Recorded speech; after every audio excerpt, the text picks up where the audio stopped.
الحمد للہ وحدہ والصلاة والسلام علی من لا نبی بعدہ وعلی آلہ واصحابہ الذین اوفوا عہدہ الذین هم مفاتیح الرحمت ومصابیح الغرر اما بعد اعوذ باللہ من الشیطان الرجیم بسم اللہ الرحمن الرحیم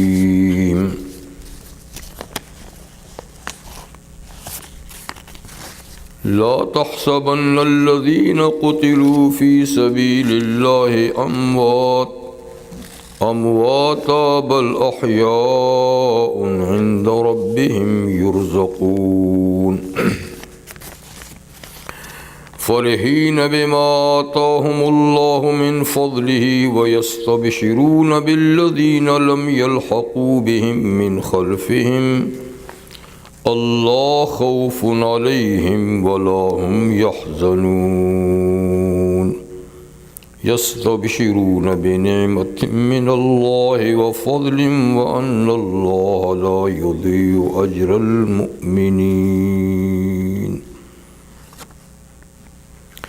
عن ابی ہریرہ رضی اللہ تعالی عنہ عن النبی صلی اللہ علیہ وسلم قال افضل الصیام بعد شہر رمضان شہر اللہ المحرم الذي تدعونه المحرم وافضل الصلاة بعد الفریضة قیام اللیل صدق اللہ وصدق رسولہ النبی الأمی الکریم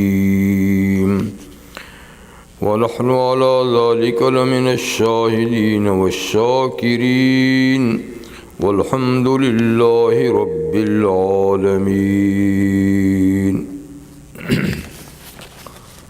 واجب الاحترام حضرات، سورہ آل عمران سے آیات اور نبی کریم صلی اللہ علیہ وسلم کا ایک ارشادی گرامی اس وقت آپ کے سامنے تلاوت ہوئی۔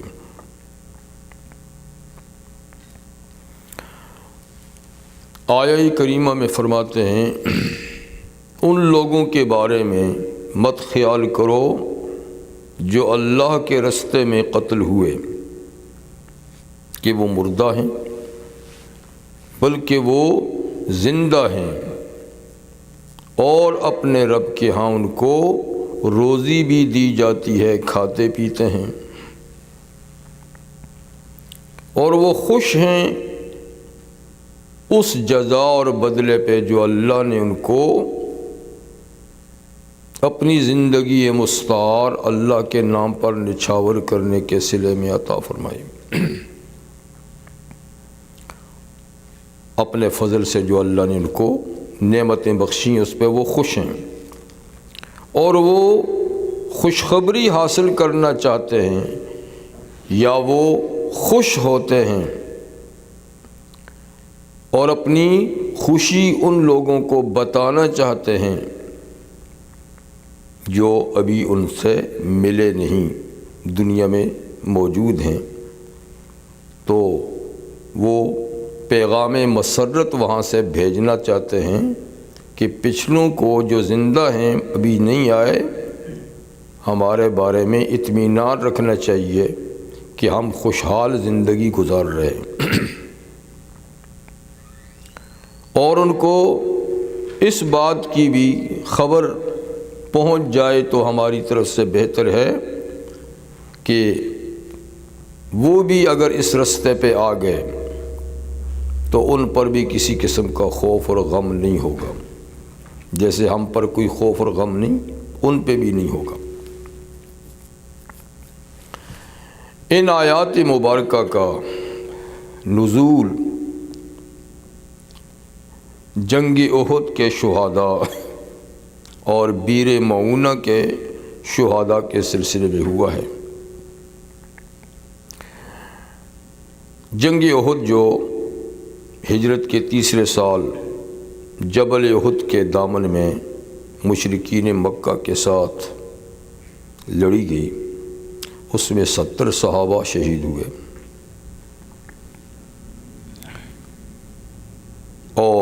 بڑی دردناک شہادتیں ان کو ہوئیں۔ نبی کریم صلی اللہ علیہ وسلم کے عزیز ترین چچا حضرت حمزہ، جن کو حضور نے سید الشہداء کا ٹائٹل عطا فرمایا کہ تمام شہیدوں کے سردار ہیں، ان کو بھی بڑی بے دردی سے شہید کیا گیا۔ خود رحمت عالم صلی اللہ علیہ وسلم کو شدید چوٹیں آئیں، دانت مبارک آپ کا شہید ہوا۔ انہی شہداء میں حضرت عبداللہ، حضرت جابر رضی اللہ عنہ کے والد بھی تھے، جن کے جسم کے بھی پیس کر دیے گئے تھے، ٹکڑے کر دیے گئے تھے۔ حضرت جابر رضی اللہ عنہ بڑے مغموم کھڑے تھے، پریشان کھڑے تھے، تو رحمت عالم صلی اللہ علیہ وسلم نے ان کو بلا کر کہا کہ جابر پریشان کیوں ہو؟ فرمایا کہ حضور پریشانی صرف اس بات کی ہے کہ والد گرامی شہید ہو گئے ہیں، جام شہادت نوش فرما لیا ہے، اور میں اپنی 8-9 بہنوں کا واحد بھائی ہوں، ایک اکیلا بھائی ہوں، اور یہ کہ والد گرامی بہت سا قرضہ بھی چھوڑ گئے ہیں، تو یعنی مجھے شہادت کا غم نہیں کہ باپ شہید ہو گیا، اس لیے کہ شہادت کا غم تو صحابہ کو ہوتا ہی نہیں تھا، اس لیے کہ اعلیٰ ترین موت کسی کو نصیب ہو، کامیابی کی موت نصیب ہو تو غم کیوں کریں؟ لیکن غم مجھے ہے تو اس بات کا ہے کہ اب اس قرضے کا کیا بنے گا، اور یہ کہ اتنی بہنوں کا بوجھ بھی ہے۔ رحمت عالم صلی اللہ علیہ وسلم نے فرمایا کہ جابر یہاں آؤ، تمہیں ایک بات بتاؤں، اللہ تعالیٰ جب بھی کسی سے کلام کرتے ہیں تو من ورائے حجاب، پس پردہ بات کرتے ہیں، اور ظاہر بات ہے کہ اللہ جو بات کرتے ہیں وہ اپنے کسی نبی سے کرتے ہیں، یعنی ڈائریکٹ بات بھی کرتے ہیں تو پس پردہ ہوتی ہے، آمنے سامنے نہیں، اس دنیا کا یہی قانون ہے۔ اچھا، لیکن جب تمہارے والد شہید ہوئے تو اللہ نے ان کو اپنے سامنے بلا کے بات کی، اپنے سامنے، کفاحن، آمنے سامنے بات کی، اور اللہ تعالیٰ نے پوچھا کہ عبداللہ تمنا، کوئی آرزو اور تمنا ہے تو اس کا اظہار کرو، تو حضرت عبداللہ نے فرمایا کہ اللہ تمنا ایک ہی ہے کہ ایک دفعہ پھر زندگی دیجئے اور دنیا میں بھیج دیں کہ وہ زندگی میں آپ پر نچھاور کر کے آ جاؤں، اور شہادت کی جو لذت ہے وہ ایک دفعہ دوبارہ حاصل کرنا چاہتا ہوں، تمنا یہی ہے۔ اللہ تعالیٰ نے فرمایا کہ عبداللہ یہ میرا قانون نہیں ہے کہ یہاں آنے والوں کو واپس بھیجا جائے، تو واپسی والی بات نہیں ہے، اور کوئی تمنا ہو تو عرض کی کہ یا اللہ، پھر دوسری تمنا یہ ہے کہ ہمارے جو پچھلے لوگ رہ گئے ہیں دنیا میں، جو شہید ہو کے آئے نہیں ہیں، ان کو ہماری طرف سے یہ پیغام پہنچا دیجئے کہ وہ ہمارا کوئی غم نہ کریں، ہم انتہائی مسرت کی زندگی میں ہیں، ہم بہت خوش زندگی میں ہیں، بہت پاکیزہ زندگی میں ہیں، تاکہ وہ بھی دنیا ناپائیدار کے ساتھ دل نہ لگائیں، اور وہ بھی اسی رستے سے گزر کے ہم تک آ جائیں۔ پھر دوسری تمنا یہ ہے کہ میں نہیں جا سکتا تو ان کو پیغام، تو اللہ تعالیٰ نے فرمایا کہ ہاں یہ ہو جائے گا، اور تمہارا پیغام میں خود قرآن کی شکل میں پہنچا دوں گا۔ ایک دوسرا، نجد کے علاقے میں جب اسلام کی شعائیں پہنچیں تو وہاں سے ایک صاحب حضور صلی اللہ علیہ وسلم کی خدمت میں آئے. انہوں نے عرض کی کہ حضور ہمارے علاقے میں اسلام کی تبلیغ اور قرآن کی تعلیم کے لیے معلمین اور اساتذہ کی بڑی ضرورت ہے. نیا اسلام پھیل رہا ہے تو لوگوں کو قرآن پڑھانے کے لیے تعلیم دینے کے لیے آدمی چاہیے. رحمت عالم صلی اللہ علیہ وسلم نے 70 صحابہ کرام کی ایک ٹیم تجویز کی جن کو قراء کہتے تھے.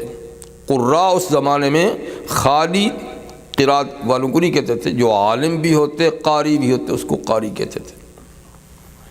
تو 70 یعنی نامی گرامی صحابہ جو قرآن کی تعلیم دے سکتے تھے ان کو ان کے ساتھ روانہ کر دیا. یہ حضرات ایک مقام تک پہنچے جسے بیر معونہ کہتے ہیں. بیر کا معنی کنواں اور معونہ اس جگہ کا نام ہے.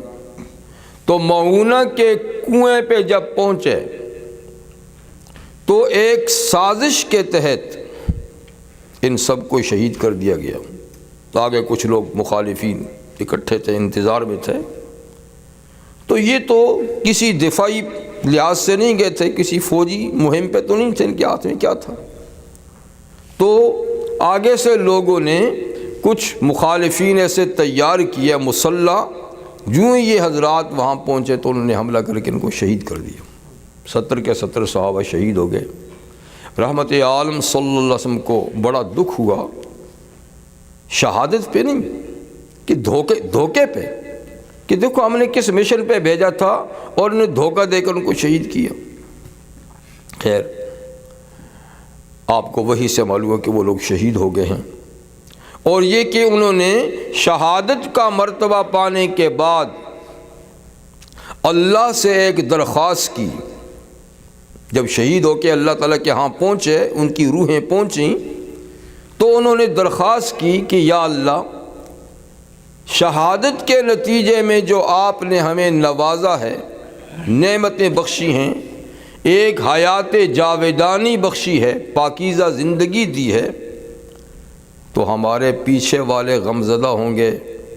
انہیں تو پتہ نہیں ہے کہ شہادت کے بعد ہمارا کیا حال ہوا. تو آپ ہماری طرف سے ہماری اس پہ یعنی خوش عیش اور پاکیزہ زندگی کی ان کو خبر پہنچا دیں. تو اللہ تعالیٰ نے ان کی بات جو اللہ سے ہوئی تھی وہ یہ تھی کہ بلغوا عنا، اے اللہ ہماری طرف سے یہ ان کو پچھلوں کو پیغام پہنچا دیجیے، انا قد لقینا ربنا، ہم اپنے رب سے ملے ہیں اور رب ہم سے راضی ہے اور ہم رب سے راضی ہیں. تو ان کی وہ بات اللہ تعالیٰ نے انہی الفاظ میں نازل فرما دی حضور صلی اللہ علیہ وسلم پر. اور ایک زمانے تک بطور ایک آیت کے یہ پڑھی جاتی تھی باقاعدہ، لیکن بعد میں اس کی تلاوت منسوخ ہو گئی. اس کی جگہ یہ آیتیں جو ابھی میں نے تلاوت کی ہیں انہی کا نزول ہوا. تو گویا جنگ احد کے شہداء کا جو اللہ سے مکالمہ اور بات چیت ہوئی اور بیر معونہ کے شہداء کی جو اللہ سے بات چیت ہوئی، تو اسی سلسلے میں یہ آیات نازل ہوئیں اور اللہ تعالیٰ نے ان کا پیغام کس کو سنایا؟ پچھلوں کو، کہ وہ لوگ کامیاب ہو گئے، ناکام نہیں ہیں، خوش عیش زندگی گزارتے ہیں، پریشان نہیں ہیں، اور اللہ کی ملنے والی شہادت کے نتیجے میں نعمتوں پر وہ بہت خوش ہیں. رحمت عالم صلی اللہ علیہ وسلم کے ارشاد گرامی ہے کہ جب بندہ شہید ہو جاتا ہے تو اللہ تعالیٰ اس کی روح کو، جسم تو مر جاتا ہے، اس کا جنازہ پڑھا جاتا ہے، اس کو قبر میں دفن کیا جاتا ہے، کفن ہوتا ہے، سب کچھ ہوتا ہے جی، اور شہید کی بیوی بیوہ ہو جاتی ہے، بچے یتیم ہو جاتے ہیں، مال ہے تو وارثوں میں تقسیم ہو جاتا ہے. یعنی مرنے والے کے سارے احکام شہیدوں پہ بھی لاگو ہوتے ہیں سوائے ایک دو باتوں کے جی. لیکن فرمایا کہ ان کو مردہ مت کہو، ان کو ایک بہت ہی پاکیزہ اور بہت ہی اعلیٰ اور نفیس زندگی اللہ عطا فرماتے ہیں۔ فرمایا کہ ان کی وہ روحیں جو پہلے اس مادی جسم میں تھیں، شہادت کے نتیجے میں روح اور جسم کا تعلق کٹ گیا تو اللہ ان کی روحوں کو سبز پرندوں کی شکل میں منتقل کر دیتے ہیں۔ سبز پرندے جو ہیں ان کے اندر ان کی روحیں ڈال دی جاتی ہیں شہیدوں کی، اور ان کو جنت میں آزاد چھوڑ دیا جاتا ہے۔ مطلب ہے کہ اس جسم کے ساتھ تو شہید بھی قیامت کے بعد ہی جنت میں جائیں گے۔ یہ جسم ابھی جنت میں نہیں جاتا، ان کا قبر میں ہوتا ہے یا جہاں بھی ہوتا ہے، لیکن ایک اور جسم جو پرندوں کا ہے اس میں روح منتقل کر کے اسے فی الحال ہی جنت میں بھیج دیا جاتا ہے۔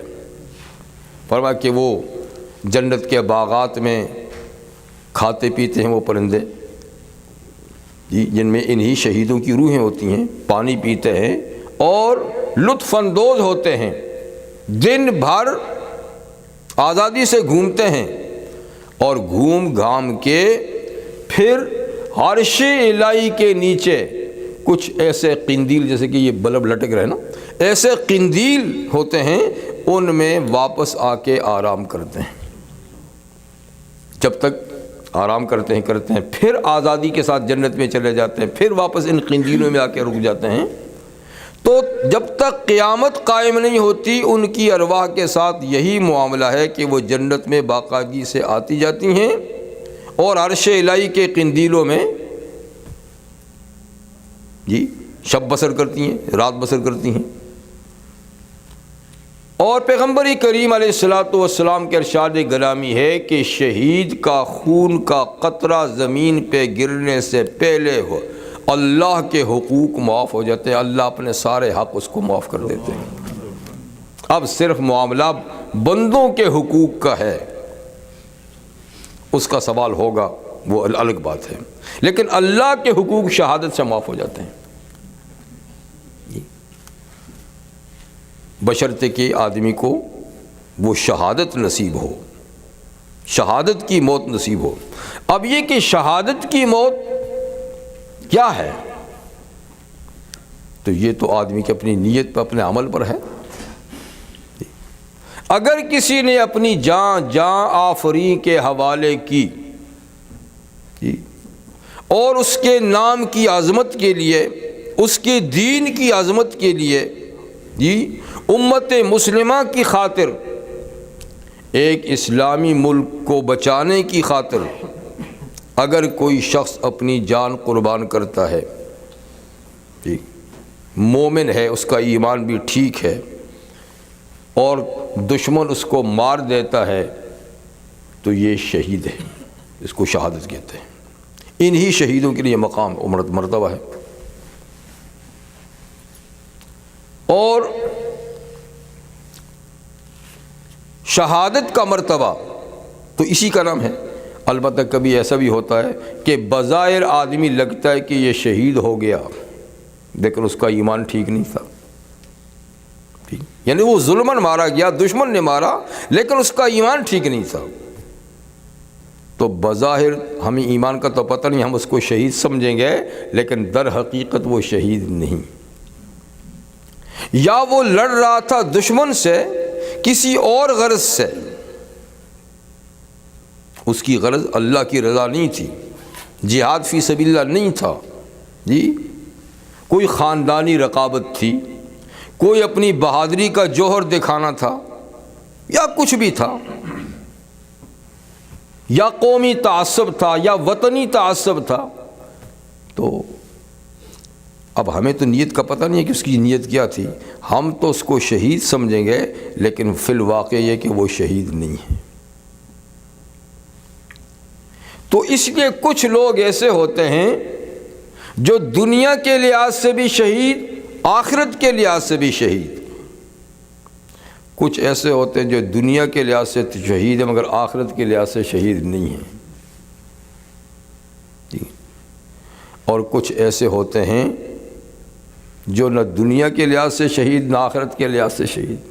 کچھ ایسے ہیں جو دنیا کے قانون میں شہید نہیں لیکن آخرت کے لحاظ سے شہید ہیں. اب حقیقت اللہ تعالیٰ بہتر جانتے ہیں. تو جس کا ایمان بھی ٹھیک، جس کی نیت بھی صحیح، اور پھر وہ دشمن کے ہاتھوں مر جائے تو یہ دنیا آخرت دونوں کا شہید ہے. اس کے لیے قانون یہ کہ اگر یہ کافر کے ہاتھ سے مرا ہے تو شہید کے لیے غسل نہیں ہے، اس کو اس کے خون آلود کپڑوں میں ہی دفن کیا جائے گا.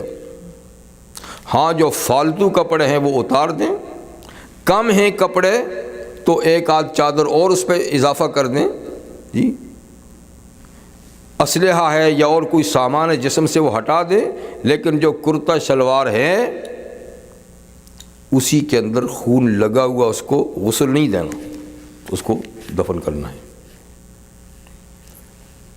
لیکن شہید کی نماز جنازہ کے بارے میں ائمہ میں تھوڑا سا اختلاف ہے. امام شافعی فرماتے ہیں کہ شہید کی جنازہ بھی نہیں ہے، کہتے ہیں کہ شہادت سے اس کے گناہ دھل گئے ہیں. لیکن باقی تینوں ائمہ کہتے ہیں کہ نہیں، جنازہ ہے، اور جنازہ کوئی گناہوں کے دھلانے ہی کے لیے نہیں ہوتا بلکہ یہ عزت و تکریم کے لیے بھی تو ہوتا ہے. جی تو اس لیے جنازہ تو پڑھا جائے گا، غسل البتہ نہیں دیا جائے گا. ٹھیک ہے. اور یہ کہ بعض شہداء ایسے ہیں جو عند اللہ شہید ہیں لیکن ان کے لیے غسل بھی ہے، ان کے لیے غسل بھی ہے. ہاں یہ شہید جس کے لیے غسل نہیں، اگر یہ حالت جنابت میں شہید ہوا ہے، اس کو غسل کی ضرورت تھی، واجب ہو گیا تھا غسل، لیکن غسل کیے پہلے شہید ہو گیا تو پھر اس کو بھی غسل دینا ہوگا. لیکن اس میں بھی امام فرماتے ہیں، امام شافعی، کہ غسل کی ضرورت نہیں ہے اس لیے کہ وہ پاک ہو گیا. لیکن دوسرا ائمہ کہتے ہیں کہ نہیں، جنگ احد ہی کا ایک واقعہ ہے کہ ایک صحابی حضرت خنزلہ رضی اللہ تعالیٰ عنہ، آج ہی اس کی شادی ہوئی تھی، کل جنگ احد ہوگی، جی آج پہلی شب تھی، جی صبح اٹھتے ہی اسے پتہ چلا کہ وہاں تو جنگ چھڑ گئی اور بہت سخت جنگ ہو رہی ہے. تو وہ غسل کیے ہی بغیر ہی بھاگ کے جا کر فوج میں شامل ہو گئے اور شہید ہو گئے. جب شہداء کی لاشیں تلاش کی گئیں تو خنزلہ کی لاش نہیں ملی. بعد میں نبی کریم صلی اللہ علیہ وسلم نے فرمایا کہ اس کی لاش کو فرشتے اٹھا کر لے گئے تھے اوپر، اور چاندی کی ایک پلیٹ میں اس کو رکھ کر بارش کے پاکیزہ پانی کے ساتھ اس کو غسل دیا. تھوڑی دیر میں صحابہ نے دیکھا کہ لاش دھلی دھلائی نیچے رکھی ہوئی تھی. تو اس سے استدلال کرتے ہیں کہ اگر آدمی کو غسل کی حاجت ہو اور اس کے کیے بغیر ہی شہید ہو جائے تو پھر اس کو غسل دیا جائے گا، لیکن ایسی بات نہیں تو غسل کے بغیر اس کو دفن کیا جائے گا. لیکن کچھ شہداء ایسے ہیں جو آخرت کے لحاظ سے شہید ہے لیکن اس پہ یہ قانون لاگو نہیں ہے، ان کو غسل بھی دیا جائے گا، کفن بھی دیا جائے گا. جی تو بہرحال شہادت اعلیٰ درجے کی موت ہے، اور شہید کو اللہ تعالیٰ ایک خصوصی زندگی عطا فرماتے ہیں، اور اللہ فرماتے ہیں کہ جس نے اپنی سب سے پیاری چیز جو زندگی ہے میرے نام پہ قربان کی ہے تو میری غیرت گوارا نہیں کرتی کہ کوئی اس کو مردہ کہے. دیکھیے برزخ کی زندگی تو ہر کسی کو کسی نہ کسی درجے میں حاصل ہوتی ہے. کافر و منافق کو بھی برزخ کی زندگی، روح تو کسی کی نہیں مرتی نا، روح تو زندہ ہی ہوتی ہے، اور اس سے سوال جواب ہوتا ہے، پھر اس کی پر سزا اور جزا بھی مرتب ہوتی ہے. لیکن زندگی میں فرق ہے. تو اس دنیا سے جانے کے بعد ہر شخص کی کوئی نہ کوئی زندگی ہوتی ہے، لیکن سب سے اعلیٰ ترین زندگی وہ انبیاء کرام کی ہوتی ہے، سب سے اعلیٰ ترین. کہ ان کی زندگی کا حال یہ ہے کہ ان کی روح اور جسم کا ایسا رابطہ ہوتا ہے کہ حضور نے فرمایا کہ اللہ تعالیٰ نے زمین پہ انبیاء کرام کے جسم کا کھانا حرام کر دیا ہے، نبی کا جسم سلامت رہتا ہے، ہمیشہ سلامت رہتا ہے، یعنی اتنا قریبی رب روح اور جسم کا ہے۔ تو سب سے اعلیٰ درجے کی حیات کس کی ہے؟ اس کے بعد دوسرے درجے میں شہداء ہیں کہ جس کا اللہ تعالیٰ نے خود فرما دیا کہ ان کو مردہ نہیں کرو بل احیاء، اور یہ زندہ ہیں، اور ایسی زندگی ہے کہ کھاتے پیتے بھی ہیں، کھاتے پیتے بھی ہیں، یرزقون، اور خوشی اور مسرت بھی ان کو حاصل ہوتی ہے، ایسا زندہ ہے۔ اور ان کی روح کا جسم سے بھی ایسا رابطہ ہوتا ہے کہ شہید کا جسم بھی ایک عرصے تک سلامت رہتا ہے۔ کبھی کبھی زندگی کے اثرات یعنی مٹی کے اثرات ایسے ہوتے ہیں کہ شہید کی لاش بھی ایک وقت کے بعد ختم ہو جاتی ہے، لیکن پھر بھی تا دیر، اور کئی شہداء کی لاشیں تو سینکڑوں برسوں تک بھی رہی ہیں۔ خود شہداء احد جو سب صحابہ اکرام تھے، 60 برس کے بعد، 60 برسوں کے بعد ایک دفعہ سخت بارش ہوئی اور سیلاب آیا اس جگہ میں، تو زمانے میں قبریں جو ہے نا بالکل معمولی نوعیت کی ہوتی تھیں، بس ذرا سی زمین کھودی، کچی سی قبر بنائی اور بس اس کا لیول برابر کر دیا۔ تو بارش کا جب ریلا آیا تو بہت سے صحابہ اکرام جو شہداء تھے ان کی قبریں کھل گئیں۔ جب قبریں کھل گئیں تو یہ حضرت امیر معاویہ رضی اللہ تعالیٰ کی خلافت کا زمانہ تھا، انہیں پتہ چلا، وہ تشریف لائے تو دیکھا کہ بالکل ان کے خون تازہ بہہ رہے ہیں، 60 برسوں کے بعد خون جیسے کہ ابھی ابھی شہید ہوئے ہوں، جسم بالکل تازہ جیسے کہ ابھی ابھی شہید ہوئے ہوں۔ تو نئے سرے سے پہ ان کی قبریں بنا کے ان کی تدفین کی گئی۔ عبداللہ بن طامر ایک عیسائی نوجوان جو شہید کیے گئے یمن میں، جن کا قصہ سورۃ البروج میں اللہ تعالیٰ نے ذکر فرمایا ہے کہ ایک ظالم بادشاہ نے اس نوجوان کو شہید کر دیا، وہ لمبا قصہ میں اس کو نہیں چھیڑ رہا، شہید کر دیا اور دفن کر دیا گیا۔ پھر یہ کہ حضرت عمر رضی اللہ عنہ کی خلافت کے زمانے میں، تو یہ واقعہ کب ہوا؟ یہ رحمت عالم صلی اللہ علیہ وسلم سے بھی 70 سال پہلے ہوا، حضور سے بھی 70 سال پہلے ہوا۔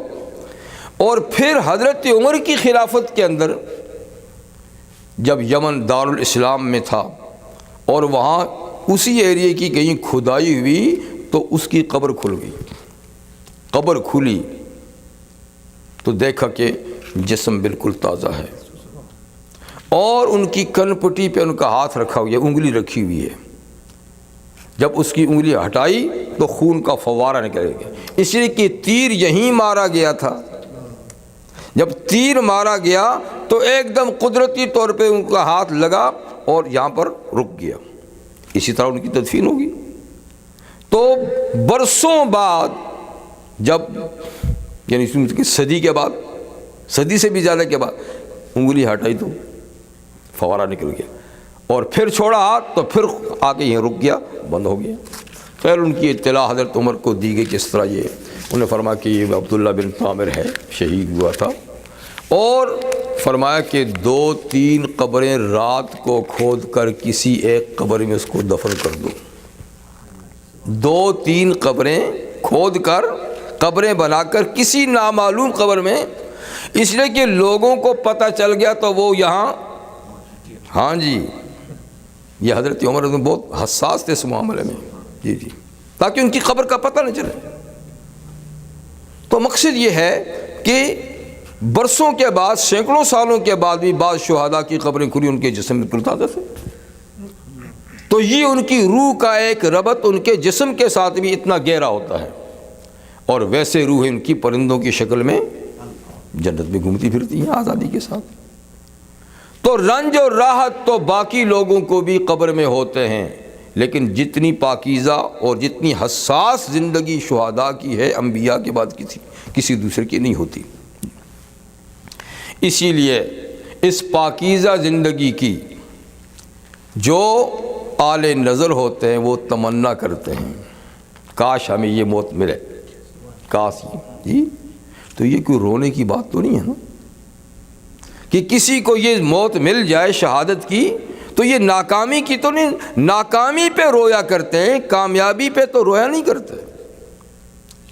صحابہ کرام کی تاریخ پڑھیں تو وہ جب شہید ہوتا کوئی تو مبارکباد دیا کرتے تھے کہ تمہارا عزیز شہید ہو گیا، اور شہید ہونے والا کیا نعرہ لگاتا تھا؟ فزت و رب الکعبہ، رب کعبہ کی قسم میں کامیاب ہو گیا۔ وہ اپنی موت کو کامیابی تصور کرتا تھا، دوسرے اس موت پہ کیا دیتے تھے؟ دیکھیے جنگی خیبر کے موقع پہ رحمت عالم صلی اللہ علیہ وآلہ وسلم کا ایک غلام تھا کرکرا، اس کا نام تھا کرکرا۔ کرکرا دشمن کی طرف سے تیر لگا، تلوار لگی، مر گیا۔ لوگ آئے حضور صلی اللہ علیہ وسلم کو مبارکباد دینے کے لیے، حضور آپ کا غلام کرکرا شہید ہو گیا، مبارک ہو۔ ٹھیک ہے، پر کرکرا ایک غلطی کر بیٹھا تھا۔ حضور نے فرمایا تم اس کی شہادت کی مجھے مبارکباد دیتے ہو، وہ تو آگ میں لپٹا ہوا ہے، وہ تو آگ میں لپٹا ہوا ہے۔ کیسے؟ کہ وہ جو مال غنیمت کے تقسیم ہونے سے پہلے اس نے مال غنیمت سے ایک چادر اٹھا لی تھی، وہی چادر لپٹی ہوئی ہے اور وہ اس کو آگ لگی ہوئی ہے۔ تو خیانت تو آپ کو پتہ نا گناہ کبیرہ ہے، اور پھر مال غنیمت کی خیانت اور چوری۔ مال غنیمت کا مطلب یہ ہے کہ قومی مال، یعنی شخصی مال میں خیانت کریں، چوری کریں، ڈاکے سے لے لیں تو بھی جرم ہے اور گناہ کبیرہ ہے، لیکن قومی مال جو سب لوگوں کا مشترک مال ہے اس میں سے اگر کوئی چوری کرے تو یہ اور زیادہ سنگین جرم ہے، اس لیے کہ وہ اب کس کس کو دے گا، کس کس کا حق دے گا، اس میں تو سب لوگوں کا حق ہے۔ ٹھیک ہے، تو رحمت عالم صلی اللہ علیہ وسلم فرمایا کہ جس نے غلول کیا، جس نے مال غنیمت سے کوئی چیز تقسیم سے پہلے چرائی یا شخصی چوری کی یا ڈاکہ ڈالا، کسی کے ساتھ خیانت کی، تو دوسرے کا حق مارا، مطلب ہے کہ کسی کے ذمہ ہوا تو قیامت کے دن وہ حق اس کی گردن پہ لدا ہوا ہوگا۔ محشر کے میدان میں اس کو گھمایا جائے گا، وہ چیز اس کے اوپر لدی ہوئی ہوگی، اور اس چیز کو اللہ تعالیٰ زبان دیں گے، وہ کہے گی کہ میں فلاں کی تھی اور اس نے دھوکے سے یا چوری سے یا ڈاکے سے مجھے ہتھایا ہے، میں اس کی نہیں، میں فلانے کی تھی۔ وہ بکری ہے تو بولے گی، وہ گائے ہے تو وہ اونٹ ہے تو بولے گا، وہ کپڑا ہے تو وہ بھی پھڑ پھڑا کے بولے گا، وہ سکے پیسے تھے تو وہ بھی بولیں گے۔ ہر چیز جو دوسرے کی تھی وہ اس کو اللہ زبان دیں گے، اس کے اوپر لدی ہوئی ہوگی اور وہ گھومے گا اور وہ چیز بول بول کے محشر کے میدان میں کہے گی کہ میں فلاں کی تھی لیکن صرف دھوکے سے لیا۔ جب یہ بات حضور نے ارشاد فرمائی تو صحابہ کو تو آخرت کے محاسبے کا بڑا احساس ہوتا تھا، بہت ڈرتے تھے اس سے۔ تو ایک صاحب جس نے چند دھاگے تھے، دھاگے وہ بھی مال غنیمت میں آئے ہوئے تھے، تو اس نے کہیں اپنی کسی چیز کی سلائی کے لیے اٹھا لیے تھے۔ اب دو چار دھاگوں کی کیا ویلیو ہے، لیکن فرمایا کہ جو چیز بھی دوسرے کی ہتھائے گا تو قیامت کے دن وہ بولے گی، شرمندہ کرے گی۔ تو وہ لے کر آئے حضور یہ میں نے تقسیم سے پہلے لے لیے تھے، جمع کیجئے۔ حضور نے فرمایا اب لے کر آئے ہو، ان چند دھاگوں کو میں کس کس کو بلا کے تقسیم کروں گا؟ یہ 1500 لوگوں کا اس میں حق ہے، یعنی 1500 صحابہ جنگ خیبر میں شریک تھے، تو مال غنیمت میں تو ہر ایک کا حق ہے۔ پہلے لاتے تو تقسیم میں کسی کے حصے میں آ جاتے، اب تقسیم ہو گیا تو میں اس کس کس کو دوں گا؟ تو خیر عرض میں یہ کر رہا تھا کہ کرا جو مرے تو حضور کو مبارکباد دی گئی، لیکن حضور نے فرمایا حقیقت حال یہ ہے کہ یہ شہید نہیں ہوا، دنیا کے لحاظ سے تو میں شہید ہو گیا، لیکن دراصل اس نے خیانت کی تھی اور یہ اس کی گرفت میں پکڑا ہوا ہے۔ ایک اور شخص اسی جنگ خیبر میں جب جنگ ہو رہی تھی، پہاڑ پر سے اپنی بکریاں چھوڑ کر میدان میں آ گیا اور مسلمانوں کی طرف سے یہودیوں کے ساتھ لڑنا شروع ہو گیا، یعنی بکریوں کا چرواہ تو چھوڑ کے آ گیا، اور قضاء الہی سے وہ بھی دشمن کے ہاتھوں مر گیا۔ تو صحابہ کرام کو اس پہ بھی بڑا تعجب ہوا کہ یہ تو بہت بڑا شہید ہے کہ پہلے سے فوج میں نہیں تھا اور ہمیں دیکھ کے اپنا مال چھوڑ کر آیا اور ہماری طرف سے دشمن سے لڑا، لیکن حضور نے فرمایا وہ تو جہنم میں ہے، ٹھیک ہے نا، وہ تو جہنم میں ہے۔ بعد میں وہ بھی مرا نہیں تھا پورا، یعنی بالکل مرنے کے قریب تھا، تو لوگوں کو جستجو ہوئی کہ پتہ کریں، حضور نے تو فرمایا کہ یہ جہنم میں ہے، ہم تو سمجھے کہ بہت بڑا شہید ہے جی، اور بڑی قربانی دی اس نے۔ تو جب اس کے قریب پہنچے تو اس کو اتنا گہرا زخم لگا تھا جو اس کے لیے ناقابل برداشت بن گیا، اور اس نے خودکشی کر لی، خودکشی کر لی، اپنے آپ کو مار دیا۔ اور آپ کو پتہ ہے خودکشی حرام ہے، خودکشی گناہ کبیرہ ہے، تو چنانچہ وہ زخمی تو ہوا لیکن آخر موت اس کی خودکشی سے ہوئی، تو اس لیے وہ شہید تو نہ ہوا۔ تو خیر اس وقت اس سے پوچھا لوگوں نے، ایک تو خودکشی کی، دوسرا پوچھا کہ بھائی ماشاءاللہ آپ ابھی مرنے کے قریب ہیں، ابھی آپ کو شہادت ملنے والی ہے جی، تو اس نے کہا شہادت کیا ہوتی ہے؟ کہا شہادت کیا ہوتی ہے؟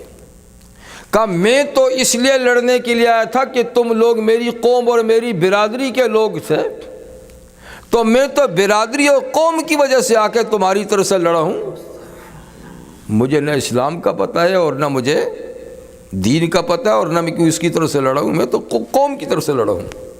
دیکھیں تو معلوم ہوا کہ بظاہر کبھی کوئی آدمی شہید لگتا ہے لیکن اس کے موت کے مقاصد کچھ اور ہوتے ہیں، وہ شہید نہیں ہوتا۔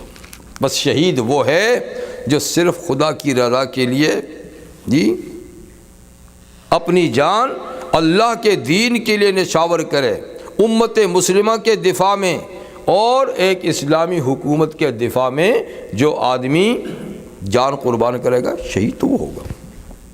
تو جو شہید ہو جائے یہ بہت بڑا مقام ہے، بہت بڑا رتبہ ہے، اللہ نصیب فرمائے جی۔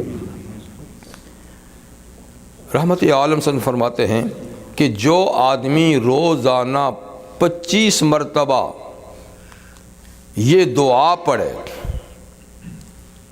اللہم بارک لی فی الموت وفی ما بعد الموت، اللہم بارک لی فی الموت وفی ما بعد الموت، اے اللہ مجھے میری موت میں برکت عطا فرما اور موت کے بعد بھی برکت عطا فرما۔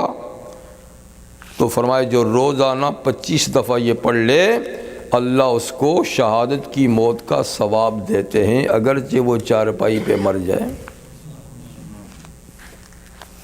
اور جو صدقی دل سے شہادت کی موت کی تمنا رکھے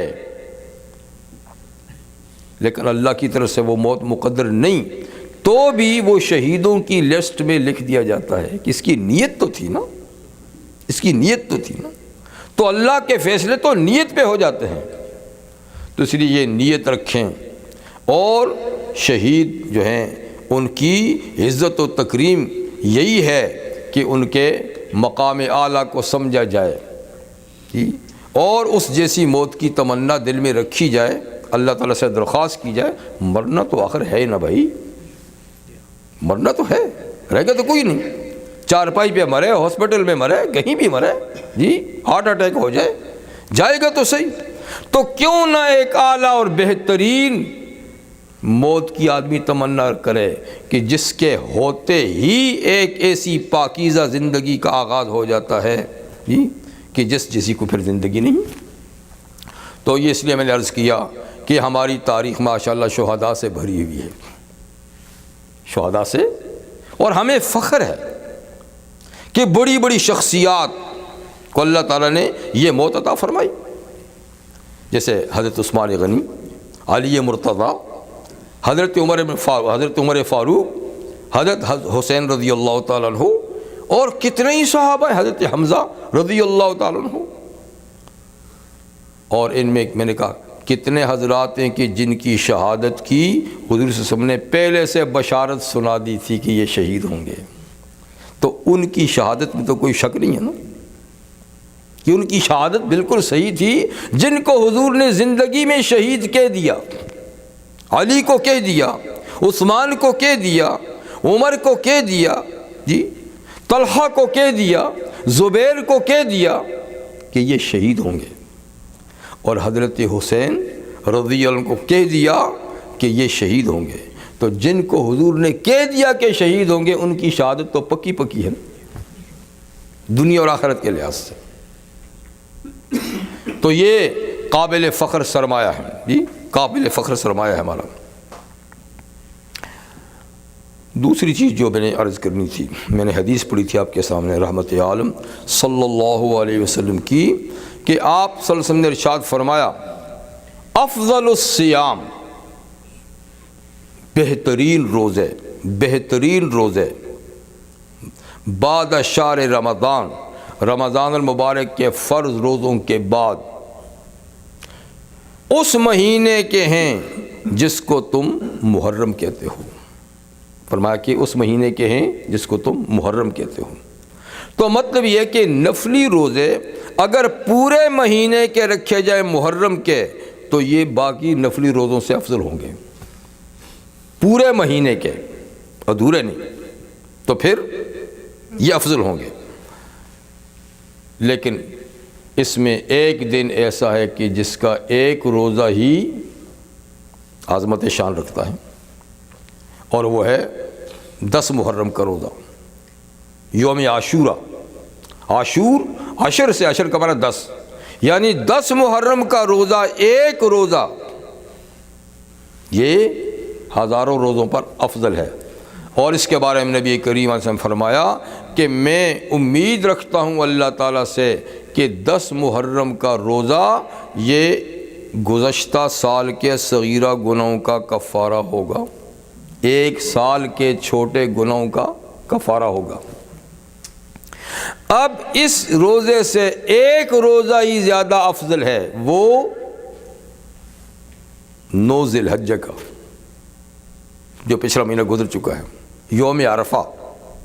اس لیے کہ یوم عرفہ کا روزہ 2 سال کے گناہوں کا کفارہ ہے، اور یہ 1 سال کے گناہوں کا کفارہ ہے، تو صرف ایک عرفے کا روزہ اس سے افضل بن جاتا ہے، اور باقی سارے نفلی روزوں سے 10 محرم کا روزہ افضل ہے۔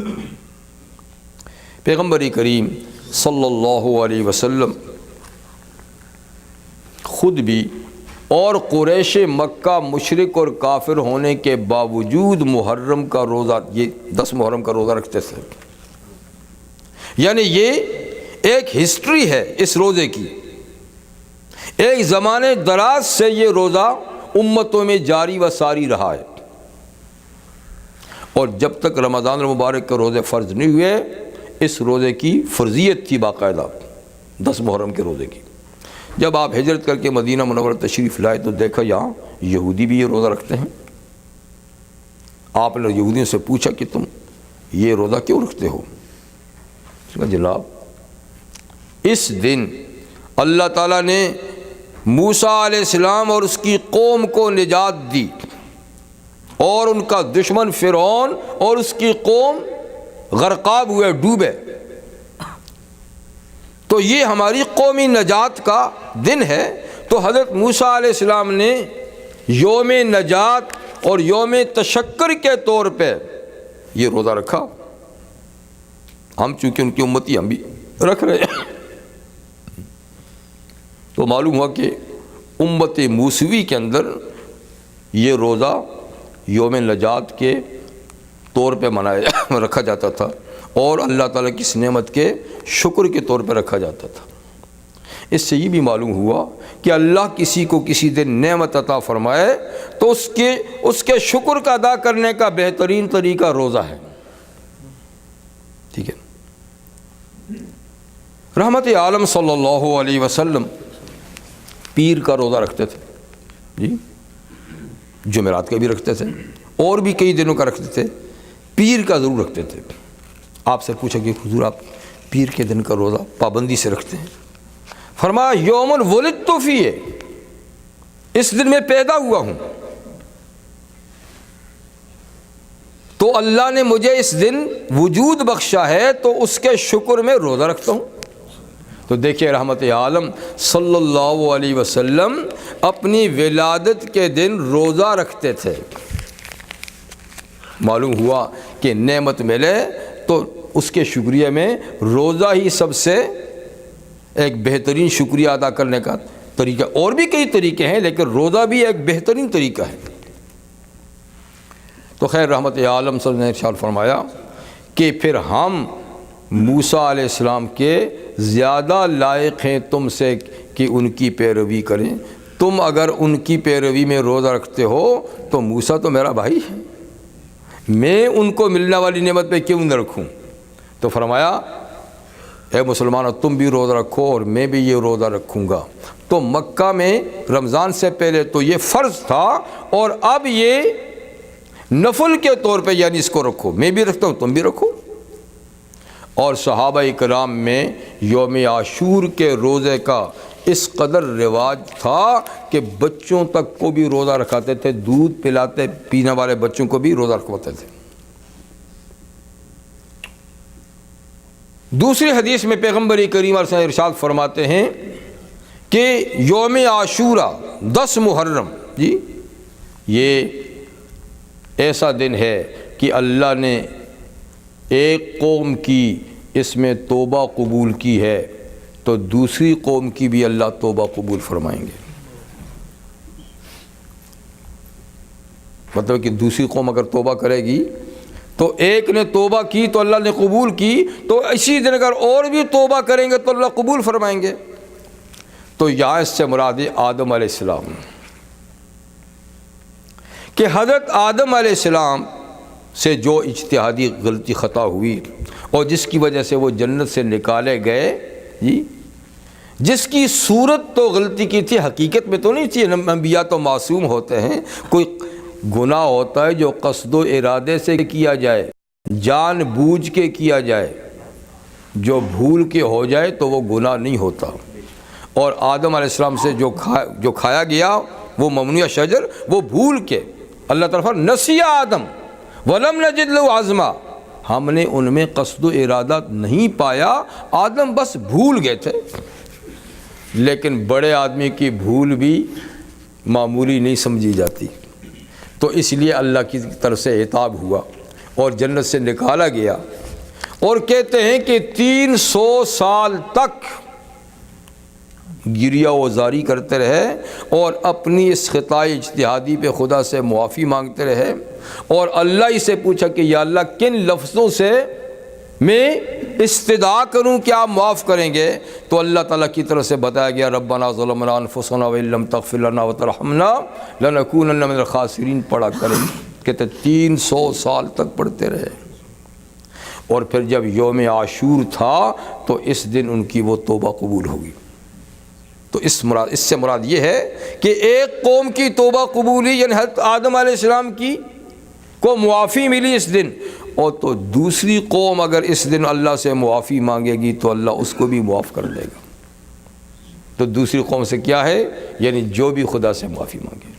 تو گویا یوم عاشور ایسا دن ہے کہ اگر اس دن ہم خلوص سے اللہ تعالیٰ سے اپنے گناہوں کی معافی مانگیں تو امید ہے کہ اللہ تعالیٰ ہمارے گناہوں کو معاف فرما دیں گے۔ حضرت عمر بن عبدالعزیز رحمہ اللہ باقاعدہ لکھ کر لوگوں کو بھیجا کرتے تھے کہ دیکھو عاشور محرم میں آدم کی دعا پڑھا کرو، ربنا ظلمنا انفسنا وان لم تغفر لنا، حضرت نوح کی دعا پڑھا کرو، حضرت موسیٰ کی دعا پڑھا کرو۔ یہ اللہ کے جلیل قدر پیغمبر ہیں، انہوں نے کن لفظوں میں اللہ تعالیٰ سے معافی مانگی، تو انہی کو تم دہراؤ، تم ان کی اولاد ہو، تم ان کی نسل ہو، ان کی امتیں ہو۔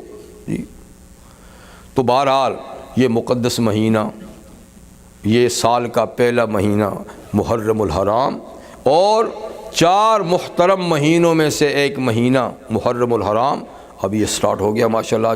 کیا 4 تاریخ ہے غالباً، اور پھر اگلے تھرسڈے کو یوم عاشور ہوگا جی، تو تھرسڈے اس کا روزہ رکھیں۔ اور نبی کریم صلی اللہ علیہ وسلم نے یہ بھی فرمایا تھا کہ اگلے سال اگر اللہ تعالیٰ نے مجھے موقع دیا تو میں 9 کا روزہ بھی رکھوں گا، تاکہ یہودیوں سے موافقت بھی نہ ہو۔ وہ صرف 10 کا رکھتے ہیں تو ہم 9-10 کا رکھیں۔ تو اس لیے حضور صلی اللہ علیہ وسلم کی اقتداء میں، پیروی میں ہمیں 2 روزے رکھنے چاہیے۔ ایک روایت میں یہ ہے 9-10 یا 10-11، تو چاہے 9-10 کا رکھ لیں یا 10-11 کا رکھ لیں، لیکن کسی کو بالکل موقع نہیں ہے تو کم سے کم 10 ہی کا تو رکھ لیں نا، لیکن بہتر یہ ہے کہ 2 روزہ رکھ لیں، 9-10 یا 10-11، تاکہ وہ اجر و ثواب اللہ تعالیٰ ہمیں نصیب فرمائے جو اس روزے کی بدولت اللہ تعالیٰ عطا فرماتے ہیں۔ تو اللہ تعالیٰ نے بہرحال ہمارے لیے بڑے مواقع رکھے ہیں۔ ایک حدیث میں حضور صلی اللہ علیہ وسلم نے ارشاد فرمایا کہ زمانے میں یعنی سال بھر میں اللہ تعالیٰ نے کچھ رحمت کی پھوار برسانے کے اوقات مقرر کیے ہیں، کچھ خاص رحمت کی ہوائیں چلانے کے بھی اللہ نے موقع رکھے ہیں۔ یوں تو اللہ کی رحمت پورے سال ہی، دن میں بھی رات میں بھی ہوائیں رحمت کی چلتی ہیں اور رحمت کی برسات ہوتی ہی رہتی ہے، لیکن خاص مواقع بھی اللہ تعالیٰ نے سال میں رکھے ہیں۔ کچھ مہینے ہیں، کچھ راتیں ہیں، کچھ دن ہیں، کچھ ساعات ہیں، کچھ لمحات ہیں جی، تاکہ جو بندے ہر وقت متوجہ نہیں ہو سکتے پوری توجہ کے ساتھ جی، تو کم از کم ان خاص اوقات میں تو اللہ کی طرف توجہ کریں۔ اگر کوئی اللہ کی رحمت کا جھونکا پڑ گیا، کوئی سعادت مند بندہ اس سعادت کے وقت میں اللہ کی طرف متوجہ ہو گیا اور اللہ کی رحمت کا جھونکا اس پہ پڑ گیا، تو ماشاءاللہ اس کے اندر انقلاب آ جائے گا۔ تو ہمیں ان مواقع کا خاص طور پہ خیال رکھنا چاہیے کہ جس دن اللہ کی توجہ بندوں پر بہت زیادہ ہوتی ہے، رحمت کی برسات اور جھونکا زیادہ پڑتا ہے، تو اس میں ہمیں زیادہ ہوشیار ہونا چاہیے۔ لیکن بدقسمتی سے اللہ نے جو مواقع ہمیں دیے ہیں اپنی رحمت کے حصول کے، اپنی توجہات اللہ کی طرف متوجہ کرنے کے، ہم ان کو نہ معلوم کن کن خرافات میں گنوا دیتے ہیں۔ بجائے خدا کی رحمت لینے کے ایسے کام کرتے ہیں جس سے رحمت تو کجا اللہ کی ناراضگی کے سامان ہو جاتا ہے۔ اب دیکھیے کتنے لوگ ہوں گے جو اسی مقدس دن میں روزہ رکھنا تو کجا بلکہ روزہ توڑوانے کی کوشش کرتے ہیں، روزہ توڑوانے کی کوشش کرتے ہیں۔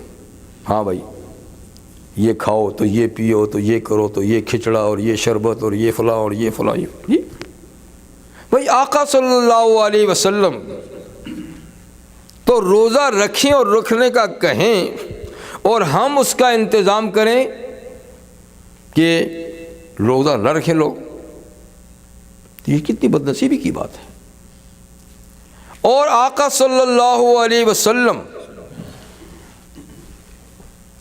شہادت کی موت پر صبر و تحمل اور اس کو خدا کی نعمت قرار دیں، اور ہم اس دن رو پیٹ کر، چیخ و پکار کر، شکوے و شکایات سے اس عظیم موت کا مذاق اڑائیں،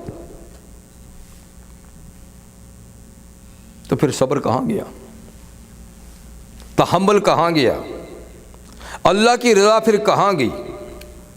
بات سوچنے کی ہے۔ دین کب مکمل ہوا؟ دین کی تکمیل کا اعلان کس وقت ہوا؟ جب نبی کریم صلی اللہ علیہ وسلم حج کر رہے تھے اور یوم عرفہ تھا، اور میدان عرفات میں اللہ نے اسلام کے مکمل ہونے کے لیے آیت نازل کی، الیوم اکملت لکم دینکم، آج تمہارا دین میں نے پورا کر دیا، آج جو نعمت دینی تھی میں نے تم کو دے دی، اور تمہارے دین کا نام اسلام ہے، یعنی تسلیم و رضا، اللہ کے فیصلوں پر جھک جانا، اللہ کے فیصلوں پہ راضی ہو جانا۔ تو کیا اس کے بعد کوئی چیز دین کا حصہ بن سکتی ہے؟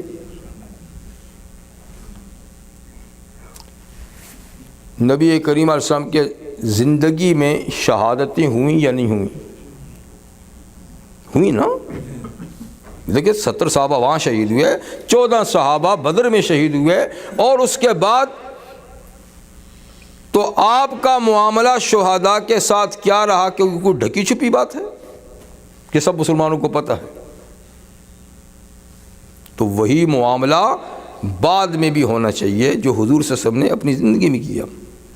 دیکھیے پھر جن حضرات کی شہادتوں کی آپ نے پیشن گوئی فرمائی تو کچھ ساتھ میں ہدایات دیں کہ جب یہ لوگ شہید ہو جائیں تو تم ایسا کرنا، کوئی ہدایات دیں؟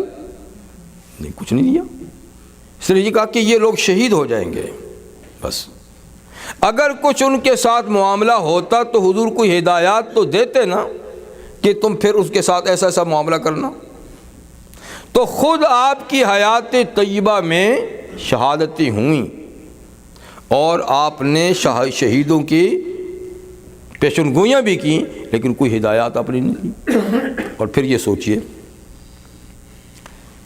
کہ امتی کی شہادت بڑی ہوتی ہے یا نبی کی شہادت بڑی ہوتی ہے؟ سوچئے، سب سے بڑی شہادت نبی کی ہوتی ہے، اور سب سے بڑا ملعون شخص وہ ہے جو نبی کا قاتل ہے۔ خود پیغمبر اکرم نے فرمایا کہ وہ شخص بھی سب سے بڑا ملعون ہے جو خدا کے نبی کو قتل کرے، اور وہ بھی سب سے بڑا ملعون ہے جو نبی کے ہاتھ سے قتل ہو۔ اس لیے کہ نبی جیسا مہربان، نبی جیسا شفیق کسی پہ ہاتھ نہیں اٹھاتا۔ اگر وہ بھی کسی پہ ہاتھ اٹھاتا ہے تو اس کا مطلب ہے کہ وہ انسانیت کے دائرے سے نکلا ہوا ہے۔ اور جو نبی جیسے مشفق اور مہربان خدا کے نمائندے پہ ہاتھ اٹھاتا ہے، تو انبیاء بھی شہید ہوئے کہ نہیں ہوئے؟ ہوئے نا۔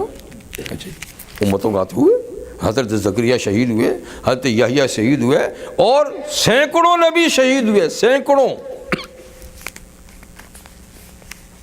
تو کیا کسی نبی کی شہادت پر کچھ ہنگامہ آرائی ہوئی؟ کبھی نہیں، کبھی نہیں۔ حالانکہ نبی کی شہادت بڑی ہے، امتی کی بعد میں ہے۔ تو بات یہ ہے کہ کامیابی پہ ہنگامہ آرائی ہوا ہی نہیں کرتی۔ ناکامی جہاں ہوتی ہے تو وہاں ہلڑ بازی بھی ہوتی ہے، وہاں ساری چیزیں ہوتی ہیں جی، رونا پیٹنا بھی ہوتا ہے، پریشانی کا اظہار بھی ہوتا ہے، اسی کی ناکامی ہے۔ کامیابی پہ تو کچھ بھی نہیں ہوتا۔ تو اللہ ہمیں صحیح سوچ نصیب فرمائے، صحیح عقیدہ رکھنے کی توفیق عطا فرمائے، اور ہمارے مقتدا جو رستہ ہمارے لیے متعین کر گئے ہیں، اللہ اس رستے پہ ہمیں چلنے کی توفیق عطا فرمائے۔ دیکھیے ہم ابھی نماز کے لیے آئے ہیں، ماشاءاللہ آپ سب نماز پڑھتے ہیں۔ نماز کی ہر رکعت میں کون سی سورت پڑھی جاتی ہے جو باقاعدہ ہر رکعت میں پڑھتے ہیں؟ سورۃ الفاتحہ۔ کبھی سوچا ہے سورۃ الفاتحہ کیوں پڑھتے ہیں؟ اللہ سے ایک سوال کرتے ہیں اس میں، اللہ تعالیٰ سے ایک سوال کرتے ہیں، پہلے اللہ کی تعریف کرتے ہیں اور پھر اللہ تعالیٰ کے ساتھ اپنا تعلق بیان کرتے ہیں۔ تعریف کہاں سے شروع ہوتی ہے؟ الحمدللہ رب العالمین الرحمن الرحیم مالک یوم الدین، یہ تعریف ہوگی۔ اپنا تعلق بتاتے ایاک نعبد و ایاک نستعین، پھر اللہ سے ایک چیز مانگتے ہیں، اہدنا الصراط المستقیم، یہ اہدنا الصراط المستقیم، اے اللہ ہمیں سیدھا رستہ بتا۔ سیدھا رستہ یہ بھی ہو سکتا ہے کہ اے اللہ ہمیں قرآن کا رستہ بتا، سیدھا رستہ یہ بھی ہو سکتا ہے اے اللہ ہمیں اسلام کا رستہ بتا، لیکن نہیں، صراط الذین انعمت علیہم، ان لوگوں کا رستہ بتا جس پہ تیرا انعام ہوا، ان لوگوں کا رستہ بتا، ٹھیک ہے نا؟ لوگوں کا نام لیتے ہیں نا، تو کن پہ انعام ہوا؟ فرمایا وہ 4 لوگ ہیں جن پہ خدا کا انعام ہوا۔ من یطع اللہ والرسول فاولئک مع الذین انعم اللہ علیہم، جو اللہ اور رسول کی صحیح اطاعت کرے گا، لائن سے ادھر ادھر نہیں جائے گا، اپنی مرضی نہیں چلائے گا، ان کی مرضی پہ چلے گا، تو وہ آخرت میں کن کے ساتھ ہوگا؟ مع النبیین والصدیقین والشہداء والصالحین۔ یہ 4 لوگ ہیں جن کا رستہ ہر رکعت میں ہم خدا سے مانگتے ہیں، اے اللہ ہمیں انبیاء کا رستہ بتا، صدیقوں کا رستہ بتا، شہیدوں کا رستہ بتا، صالحین کا۔ تو ہم تو ان کے رستے پہ چلنا چاہتے ہیں، اس لیے دعا کریں کہ اللہ ہمیں شہیدوں کے رستے پہ چلائے، شہادت کی موت عطا فرمائے۔ یہ زندگی خدا کی دی ہوئی ہے اور اسی کے نام پہ قربان ہو جاتے، اس سے بڑی شہادت کیا ہے جی؟ اور جو لوگ یہ رستہ ہمارے لیے متعین کر گئے ہیں، اے اللہ ان پہ کروڑوں رحمتیں عطا فرما، شہیدوں پہ کروڑوں رحمتیں نازل فرما، ان کے درجات عالیہ کو اور بھی بلند فرما، اور ہمیں ان کے نقش قدم پہ چلنے کی توفیق عطا فرما۔ وآخر دعوانا الحمدللہ رب العالمین۔